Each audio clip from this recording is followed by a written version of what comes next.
السلام علیکم۔ آج کچھ ٹرینڈنگ چیزوں کی بات کر لیتے ہیں جو کہ ٹرینڈ میں چل رہی ہیں آج۔ سب سے پہلے سعد اللہ بلوچ صاحب جو ہیں وہ پی ٹی آئی کے ایم این اے ہیں، ان کی اہلیہ اور بیٹی کو جو ہے نامعلوم افراد نے اغوا کر لیا ہے۔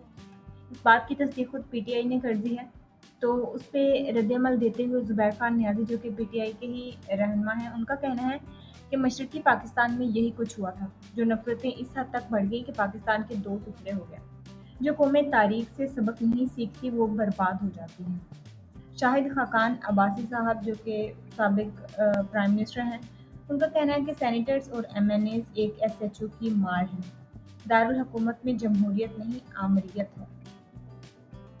شفیع اللہ جان صاحب ہیں، ان کا کہنا ہے کہ جب آپ کا سیاست سے لینا دینا نہیں تو پھر کیوں آپ کی پریس کانفرنس عمران خان سے شروع ہوتی ہے اور عمران خان پر ختم ہوتی ہے۔ عبدالغنی خان جو ہیں وہ ان کا کہنا ہے کہ روز روز آ کر کہتے ہیں کہ سیاست سے ہمارا کوئی تعلق نہیں۔ اسپیکر صاحب آپ بتائیے 3 دفعہ مارشل لا کیا پشاور ٹریفک پولیس نے لگایا تھا؟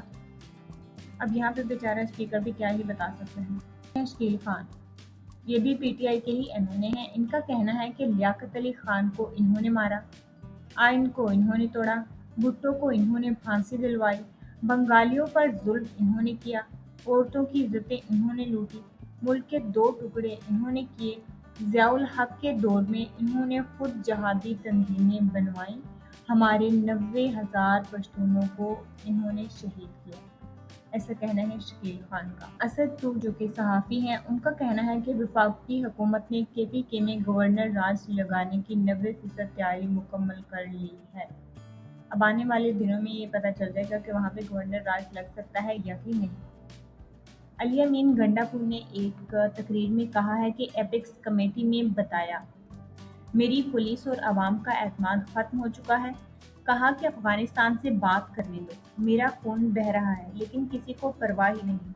آج اعلان کرتا ہوں کہ میں خود افغانستان وفد بھیجوں گا، بات کروں گا، تم اپنی پالیسی اپنے گھر رکھو، اپنے صوبے کی عوام کی زندگیاں بچانا میرا فرض ہے، ہونا بھی چاہیے، کیونکہ وہاں پہ آپ نے دیکھا ہوگا کہ پولیس اور عوام جو ہے دونوں احتجاج کر رہی ہیں کہ یہاں سے آدمی کو باہر نکالا جائے، وہ خود دہشت گردوں سے نمٹ سکتے ہیں۔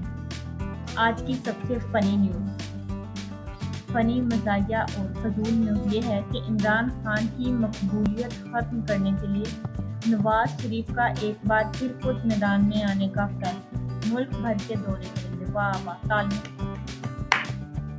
عدیل راجہ کا کہنا ہے کہ نقاب پوش اسمبلی سے 10 ایم این اے چک سے لے گئے، ایاز صادق بیٹھ کے الیکٹریشین، مالی اور پلمبر معطل کرنا۔